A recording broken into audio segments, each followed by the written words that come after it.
Magandang gabi mga kahuan. Narito na ang latest update sa bagyo ngayon. Ito ngang si Enteng ay kaninang alas 4 ng hapon huling namataan na nasa may layong 115 kilometers east southeast yan ng Virac, Catanduanes. Ito ay nagtataglay ng lakas na hangin na 55 kilometers per hour malapit sa sentro at bugso na abot sa 70 kilometers per hour. Ito ay kumikilo sa direksyong northwest sa bilis na 30 kilometers per hour. Ito nga yung nakikita nating track netong si Enteng. So nakikita natin itong yellow na nakapalibot sa kanya. Ito yung area ng malalakas na hangin. Possible ang signal number 1 to 2 sa areas na yan. At itong enclosed na white area ay ito yung area of probability. So within this region, pwedeng mapunta yung sentro nga netong si Enteng. So inaasahan natin after 24 hours or at 2 p.m. tomorrow, posible itong nasa may 170 kilometers silangan ng Baler, Aurora.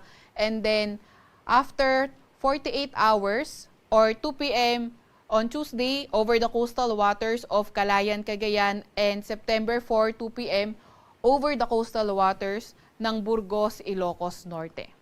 So dahil nga rin dito sa bagyong Enteng ay meron tayong nakataas na tropical cyclone wind signal. Ang pinakamataas ay signal number 1 dito sa may southeastern portion ng Cagayan, sa may eastern portion ng Isabela, sa may southern portion ng Quirino, sa may Polillo Islands, kabilang na nga ang southern portion ng mainland Quezon, dito rin sa may Ilocos Norte or Camarines Norte rather, Camarines Sur, sa may Catanduanes, sa may Albay, sa may Sorsogon, dito rin sa may Masbate, kabilang na nga ang Ticao at Burias Islands.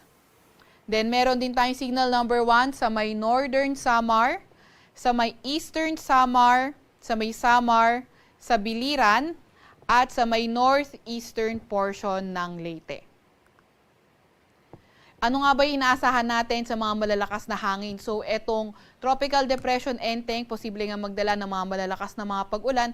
Kabilang na nga etong Southwest Monsoon o Habagat. So, may kita natin mayroong mga lugar na naka-light blue at naka-white. So, yung mga naka-light blue, ito yung coast ni Enteng at yung mga text or yung mga lugar under white ay caused by Southwest Monsoon. So, 100 to 200 millimeters of rain sa may Polillo Islands, Catanduanes, Camarines Norte, Camarines Sur, sa Masbate, Albay, Sorsogon, Northern Samar at Samar. Then kabilang na nga Occidental Mindoro, Northern Palawan, kabilang ng Calamian, Cuyo at Cagayancillo Islands, Antique at ang Negros Occidental. So for today, 50 to 100 millimeters sa mga pag-ulan. Sa may Metro Manila, nalalabing bahagi nga ng Calabarzon, Marinduque, sa may Romblon, Eastern Samar, Biliran, at ang northern portion ng Leyte. Sa may Oriental Mindoro din, sa may Central Visayas, at ang nalalabing bahagi ng Palawan, Western Visayas, at Negros Island Region. So for tomorrow, 100 to 200 millimeters of rain posible sa may Isabela, sa may Cagayan, sa may Abra, sa may Ilocos Norte, sa may Occidental Mindoro, sa may Marinduque, sa may Romblon, sa may Northern Palawan, kabilang na ang Calamian, Cuyo at Cagayancillo Islands, sa may Antique at Negros Occidental. So 50 to 100 millimeters of rain tomorrow sa may Aurora at nalalabing bahagi ng Ilocos Region, sa may Cordillera Administrative Region at sa may mainland Cagayan Valley. So pati na rin sa may Zambales, Bataan, ang nalalabing bahagi ng Mimaropa at Western Visayas. So posible naman 100 to 200 millimeters of rain sa may on Tuesday sa may Babuyan Islands, sa may Apayao, Ilocos Norte, northern portion ng Ilocos Sur, Zambales at Bataan at 50 to 100 millimeters sa mga pag-ulan sa may Batanes, sa may mainland Cagayan, nalalabing bahagi ng Cordillera Administrative Region, Ilocos Region, Benguet, La Union, Pangasinan, Metro Manila, Cavite, Batangas, Occidental Mindoro at ang northern portion ng Palawan. So, sa mga areas na nabanggit natin, ay pinag-iingat nga natin yung mga kabayan natin na nakatira sa mga landslide at flood-prone areas dahil posible nga yung mga pagbaha o pagguho ng lupa. And then, sa mga elevated at mountainous areas, yung forecast rainfall ay posibleng maging mas mataas. Kaya sa ating mga kababayan, lalo na yung mga inuulan ng mga nakaraang araw pa, ay kung maaari ay laging maging updated sa ilalabas na mga advisory ng Pag-asa at laging makikoordinate sa ating local Disaster Risk Reduction Management Office.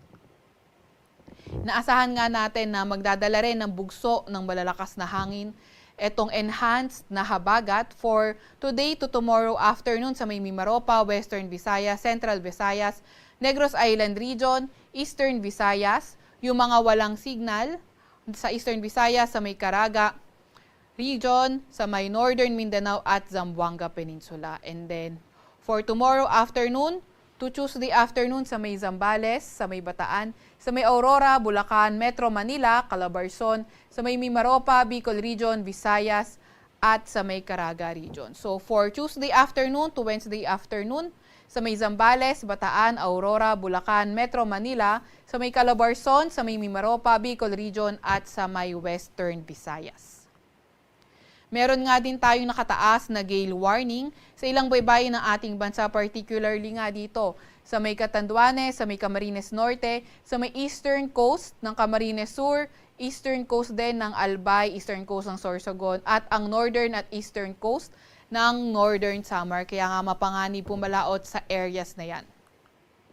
Ito naman yung inaasahan natin sa magiging track nito. So inaasahan natin generally yung pagkilos nga nitong si Enteng ay generally northwestward hanggang bukas ng umaga. And then posible nga itong maglandfall sa may Catanduanes or Albay in the next 12 hours. So in the remainder of tomorrow, so posible ngang mag-north, northwestward or northward after emerging over the waters of Camarines Province, and posible ngang mag-move ito over the water sa may silangan ng Luzon. So from Tuesday to Wednesday, posibleng ang northwest itong pagkilos ni Enteng, and then posibleng mag-westward while decelerating over Luzon Strait. So hindi nga natin tinatanggal yung possibility na maglandfall ito sa may mainland northern Luzon or sa may Babuyan Island. So nakita din naman kasi natin na nasa loob nga itong northern Luzon area ng area of probability, kaya hindi ruled out yung landfall sa areas na yan. So in the next 12 hours, posible ngang lumakas etong si Enteng at ma-reaching niya yung tropical storm category. And then hanggang Wednesday, early Wednesday ay posibleng manatili ito as tropical storm at peak intensity nito by Thursday or Friday at ito ay nasa may typhoon category.